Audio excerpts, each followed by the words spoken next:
Jupiter's on Rahu. It's time to go. It's time to turn it on and go a million miles an hour. Welcome back to the Astrology Report, this time for May 29th through June 4th of 2023. My name is Cam White, if you don't know me already. And in this show, we go over the weekly horoscope, the weekly astrology, and I give you guys insight as to how to handle it, what to look out for, and what to take advantage of if things are good. This week is pretty exciting. I feel like from now until... honestly, September, there's a lot of exciting astrology over this summer, and it really does start this week. Well, I could argue that it started with Mars and Leo, but let's just go straight into it. We're starting the week off with the moon leaving Virgo, ingressing into Libra, making a trine to Pluto and sextiling Mars. Not the biggest deal in the world, but of course, here we like to talk about the lunar transits. The moon ingressing into Libra.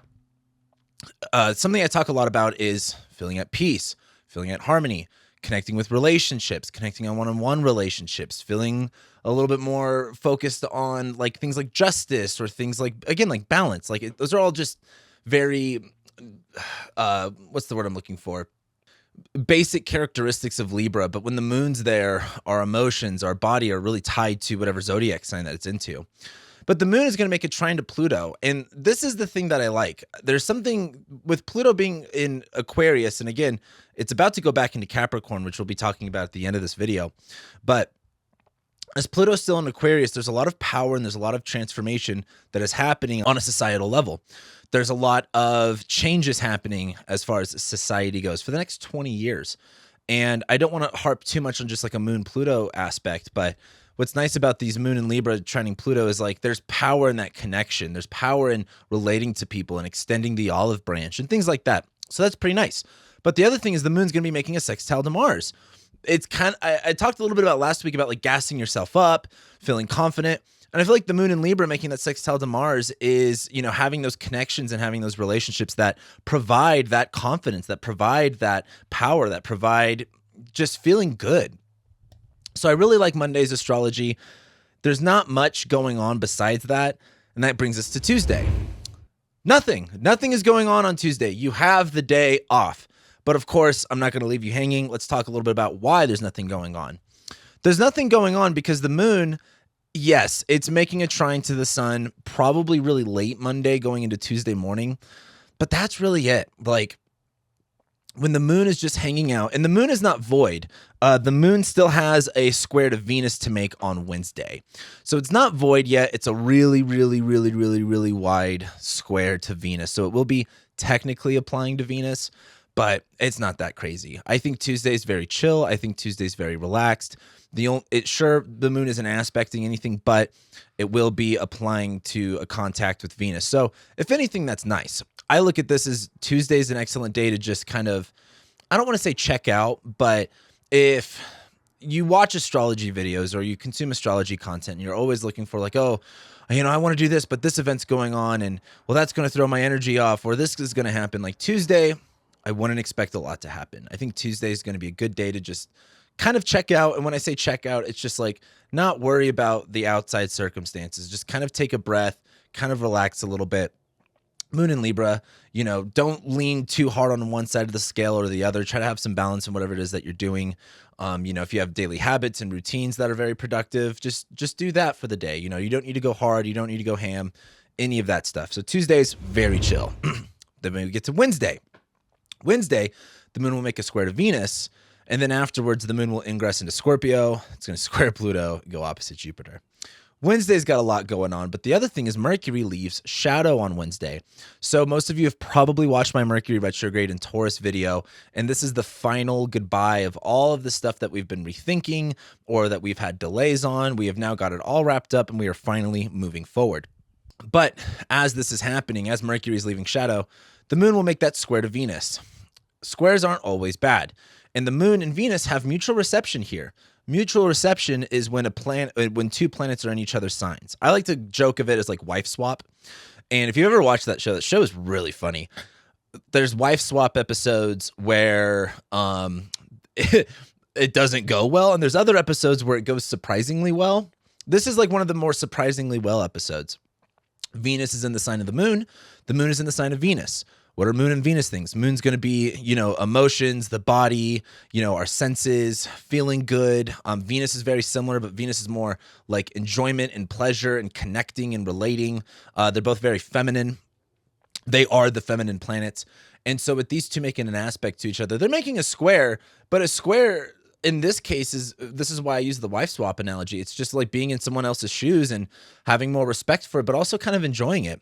So I really like Wednesday as far as the moon making that contact to Venus, probably feeling a little relaxed, probably just trying to balance out like, what do I need to take care of? What's going to make me feel good versus, not leaning too hard into it, trying to just find balance with it. But the other exciting thing, I shouldn't say exciting. Let's talk about the moon real quick. The moon will then ingress into Scorpio. This is where the vibe changes. And I talk a lot about the moon in Scorpio. It's kind of like if you're leaning back in a chair and all of a sudden you lean a little bit too far back and you lose your balance. It's like, like that sink in your heart and your chest. That's like the moon in Scorpio feeling.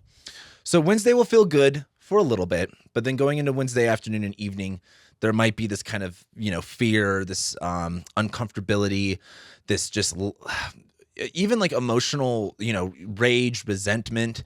It's going to be conjoining the South Node too at the same time. So there's just a lot of, there's something about the moon going into Scorpio this time around where it just doesn't feel all that good. But what's nice about the South Node in Scorpio is not feeling good gets old. You get to a point, and I'm really going through this right now in my own personal life, of you get to a point where holding on to the resentment and holding on to the pain, it doesn't serve you.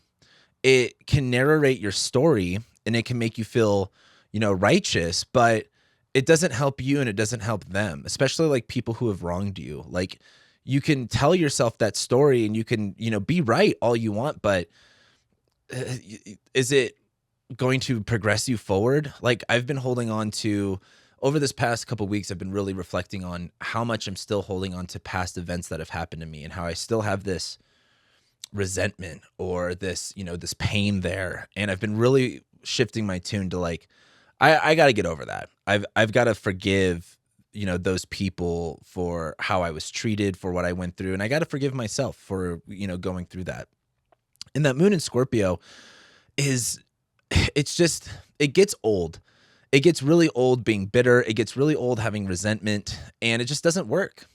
And the moon's going to first make a square to Pluto, where what's nice about Pluto is this is power stuff. Like how much and again, for me personally, like the Pluto in Aquarius, like I was wronged by a very big group of people that I was really close to.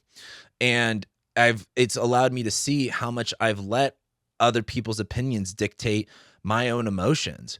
And I look at this transit for me as like, I think this is going to be an excellent opportunity to purge it out. And the way I like to look at the moon in Scorpio is if you get a cut, and you got to clean it, that alcohol or, that iodine, whatever you're going to clean your cut with is not going to, maybe iodine won't hurt that much, but hydrogen peroxide, alcohol, it's going to sting, but that's going to be the thing that you need to heal. And so I really like Wednesday for allowing yourself to go through the purge, allowing yourself to go through the cleansing, to get all of the gunk out, and allowing it to have some sort of like definite deep impact into moving forward. The moon is going to then go opposite Jupiter, where like if you want things to grow, you have to kill things. And what I mean by that is like pruning plants, for example. Like you have to cut off the dead weight. You have to cut off the things that are, if you've got a plant, half of the shit is growing, half of the shit's still dead. Cut off the dead parts. If you want it to grow, and maybe there's some attachment to those dead parts because you saw them grow before, maybe they can grow again, but they're not. And so I just look at Wednesday as kind of like, what's nice is we get at least this moon in Libra squaring Venus in Cancer, where it's like, all right, this feels good. I feel safe and protected. Now I know I have to do this. It's kind of like one of those things, like if you're like me, like I try to avoid the hospital as much as I can, but there's certain things like when I've broken so many bones in my life where I'm just like, no, take me to I know so many, all of my friends that I grew up with, they all ride motocross, and it's like they'll break a bone and they'll just not go to the hospital, which in my opinion is like, oh, that's so, no, go. But it's one of those things of moon in Libra, Venus in Cancer. Okay. I'm a little bit chilled out. The adrenaline's rushing. I know what I need to do. Moon in Scorpio. I don't know if you've ever broken a bone, but when they like I could go on for hours of the stories I have of just when you get to the hospital and they have to like manipulate your bone back into place. Or the first bone I broke was my leg, and I was wearing these motorcycle boots, and they were a little bit too small, and they didn't cut the boot off for whatever reason. And they had to yank the boot off, which I think probably broke my bone even more. It was painful. It sucked. It sucked a lot, but it's what it needed to happen. Had to fix it somehow. And so it's just kind of this emotional purge. It doesn't feel the best, but it's what needs to happen. You know what I mean? And the same thing too, if you're still feeling that resistance and that like, oh, like I was wronged. What I love about these last degrees of the South Node in Scorpio is that it just doesn't feel good anymore. You know, you can't hold on to shit forever. Like, that's a takeaway from you and everybody else. Just because you might be right that people did wrong you, or you were put in a victim situation, like, and you're more than welcome to hold on to that story forever. But how is it really serving you? Is it really benefiting you? It's making you right, which is arguably a benefit, but it doesn't feel good. And there's like, I think just the moon going to Scorpio, going on the South Node and opposite Jupiter is just like I'm over it. Like, I'm over being sad about it. I'm over being depressed about it. I've got to move on. I got to cut the weight. So that's what's going on Wednesday. But Mercury also leaves shadow. And I think what's nice about this is now that we've rethought this whole area, we've gone over all of this, we've cleared all of this up. Taurus is like growth and beauty and security and physical items that are beautiful. And it's like Mercury has retrograded. We had some delays there. We rethought about that. Now that Mercury's finally moving out of shadow, we finally have like a clear mindset about that area of our lives. And I just feel like this moon in Scorpio is kind of like that last, like, all right, we know what we need to do to move forward. We have to clear this out along the way. So we get to Thursday. The moon's going to make a square to Mars. It will trine Saturn, and it will go opposite Mercury. So a lot of moon action, but Jupiter will conjoin the North Node. This is really exciting. First, let's talk about the moon. The moon is first going to make a square to Mars.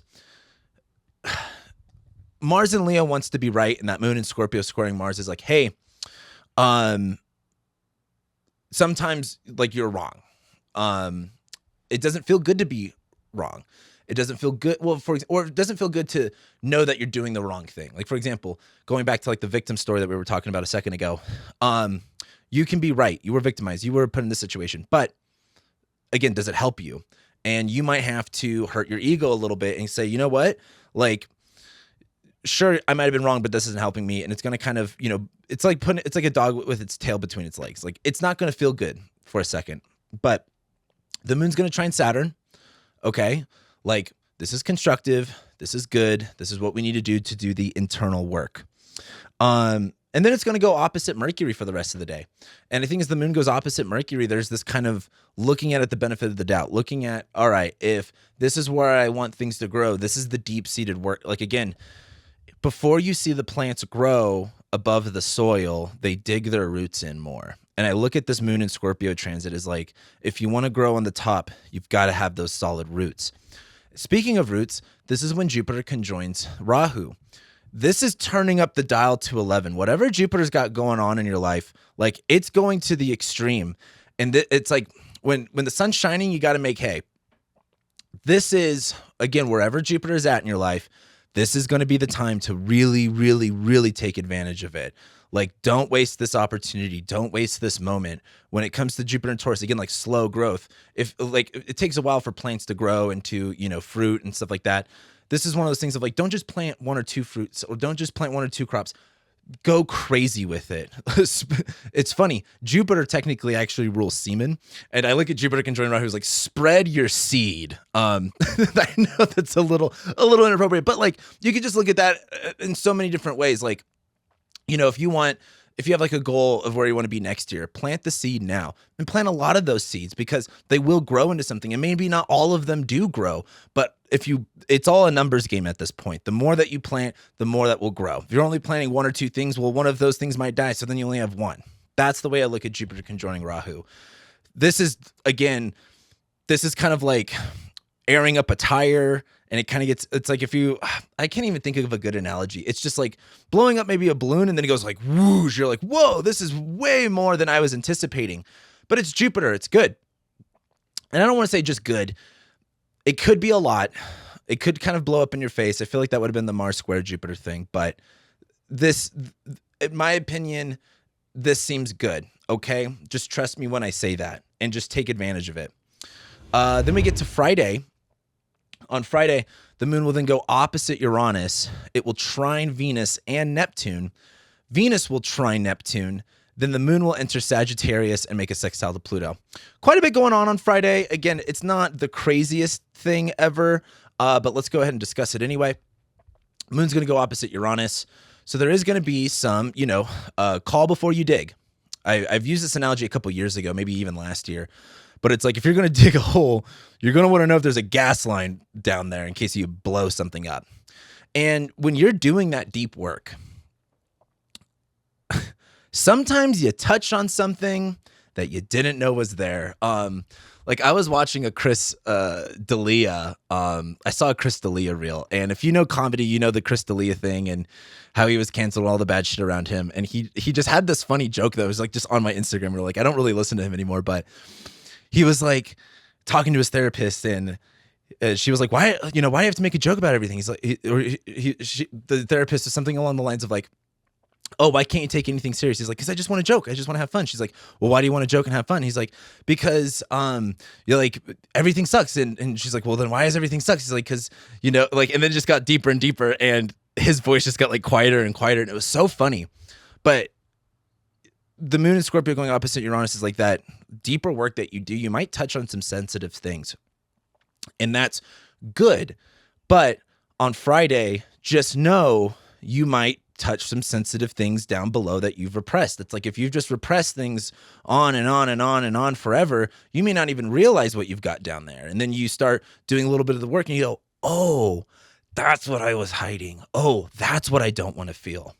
And that moon opposite Uranus could really, it could be bad in terms of like, you might want to run away from it. You might want to avoid it. You might want to use substances to get over it.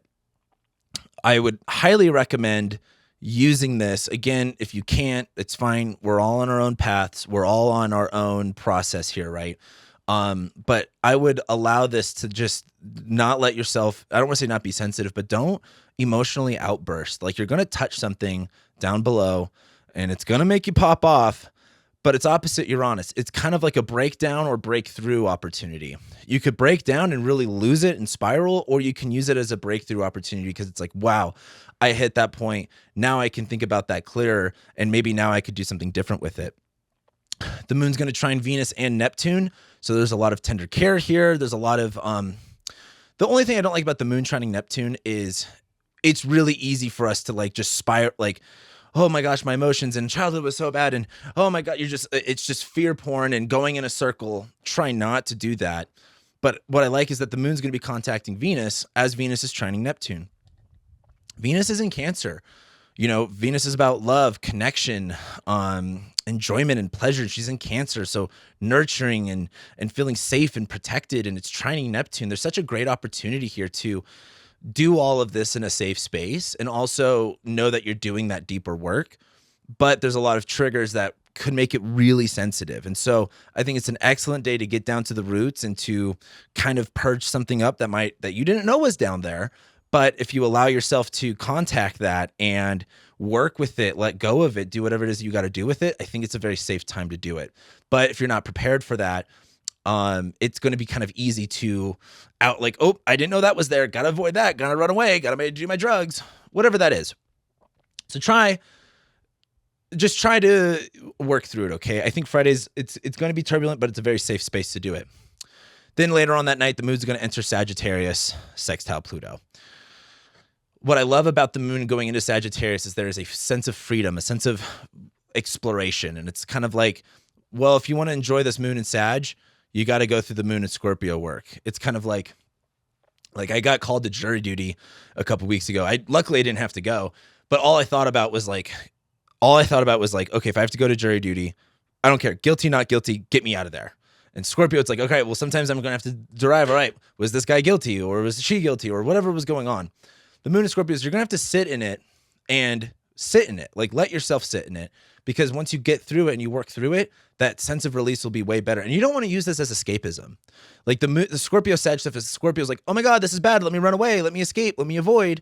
Try not to do that. As the moon goes into Sag, there's a sense of freedom and feeling and feeling just released from it, which is really exciting. And then we get to Saturday. The moon will then make a square to Saturn, and it will make a trine to Mars. And we have the full moon in Sagittarius. I'm personally really looking forward to this full moon. Anything in Sagittarius I love, right? I'm a Sag rising, and all my planets are in fire and air, right? So I love full moon. I love Sagittarius. I love Gemini. But the moon will make a square to Saturn and trine Mars. So this is where it kind of gets a little bit sticky, because as the moon square Saturn, again, I'm going to say this all on and on for the next couple of years while Saturn's in Pisces, there is no running away. There is no, exploring new things. Like, it's funny, you ever see the things like, born too late to travel and explore the world, born too early to travel space. That's kind of the time period that we live in. And Saturn in Pisces is such like a cool, I think, transit just to kind of relate to that. Because Saturn's in Pisces and it's like, hey, there's nowhere to really run. Wherever you go, there you are. And I like at this moon in Sag, it's like, all right, there's that first initial sense of freedom and releasing, but then the moon square Saturn, it's like the real explorations within. You've got to do, it doesn't matter where you are, you've got to do the work internally, and you can't avoid it. You can't run away, but you can expand and explore the inside of you and what you're capable of and it's just, it blows my mind how, like, I find it so inspiring, because I'm really working on this, is like how people can just change their lives. They can be in the same shitty situation, same whatever, and just they just switch and they go, it's up to me. If it's up to me, and I've got to be the one to change. And so they do that internal work, and they find themselves to be a completely different person. And so I just really like that for the moon squaring Saturn. And then the moon will make a trine to Mars. Like, there's so much confidence that comes from this, where it's like, hey, I don't need to run away from my problems. I need to do the internal work. And then after that, you kind of like, all right, it's time to check yourself. The moon trines Mars. It's like, I fucking got this. I have all the power. I have all the energy. I have all the confidence to do what I need to do, which is super exciting. And this is when we get the full moon. It's after that moon trines Mars, we get this full moon where it's like, where are we going? What is next for you? Really? Like, where are you at in your life? What are your goals? What is it that you want to, it doesn't matter really what it is. Where are you going? What is next? What is the next journey for you? What is the next adventure for you? What is the next pushing yourself to the limits? What's going to excite you to move forward and to explore something new? Because we're all tired of just being where we're at, where it's time to move to somewhere else. And maybe that's a physical move, but for a lot of people, what is your next level up? What is your next journey? And what's something that you can be excited about? Not just like, oh, I got to do this or I got to do that, but like, really, where are you going? The sun's in Gemini. We're kind of a little bit more explorative. We're a little bit more, I cannot talk with this. The sun in Gemini is like our ego, our identity is very connected to the information that we're getting. We're getting all this information. Where are we going with it? What are we doing with it? Where is it time to go? Where's it time to just like run away? Where's it time to just explore? Again, this is a full moon. I think after all of this eclipse stuff and now that Jupiter's in Taurus, I feel like there's a final sense of like, there's room to explore and to grow and to adventure. Like, and that's something I know I've needed a lot in my life, and maybe a lot of you guys need.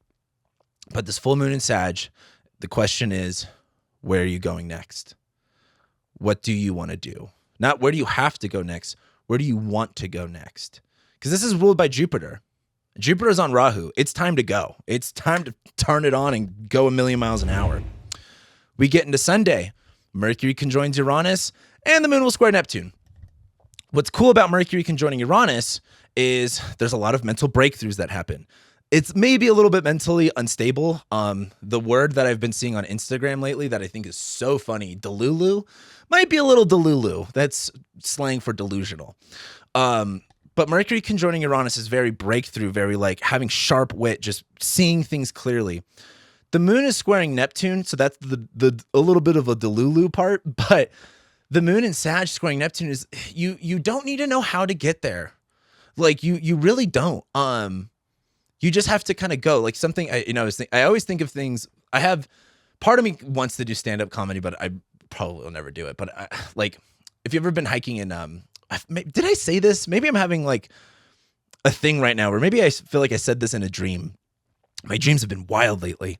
But if you've ever been hiking in Vegas, there's something called Icebox Canyon, which is in Red Rocks, and it's not even a hike. Like it's kind of like up a little bit of rocks, and then you get to a point where it's like just strict rock climbing. You can't really go past it, but it's a nice little hike. Takes like maybe 30, 45 minutes. I saw people like, and I just go hiking. Like I'm a Sag rising. I just go hiking in my chucks, pants, t-shirt. I don't even bring a water bottle. But on my way back down, I saw this older couple. They've got the hiking boots. They've got the hiking back, and they're not doing the rock climbing. I can fucking tell. They've got the 2 walking sticks. They were even wearing, this was back in 2021. They were still wearing their masks.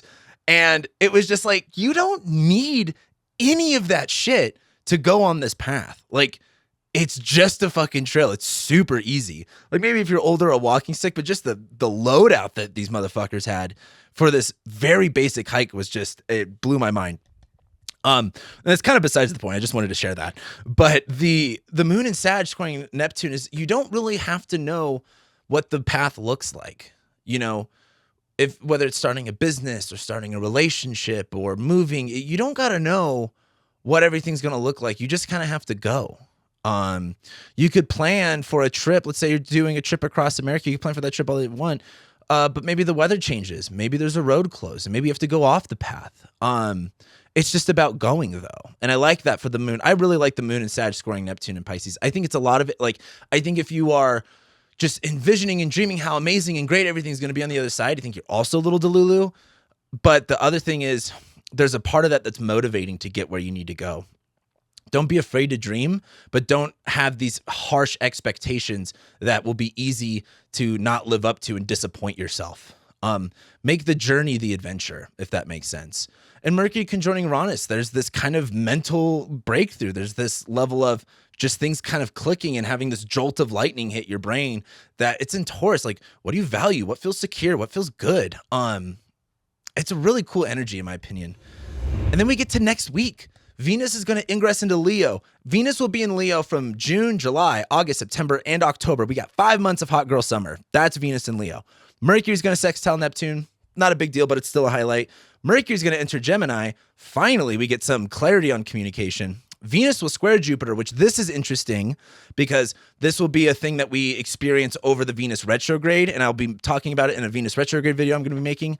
And Pluto retrogrades back into Capricorn. This is also really interesting that we'll be talking about next week. So if you haven't already, make sure you subscribe to not miss any videos about the upcoming transits. Like this video if you like it. Comment below. Let me know what your thoughts and opinions are. Let me know what you're excited for. Let me know what you're not excited for. As well, if you want to support the channel, if you want access to monthly rising sign horoscopes, you want to ask me questions, if you want a Discord, if you want ad-free content and early release and bonus content, consider joining my Patreon. With that being said, I love and appreciate you guys, and I'll be seeing you next week.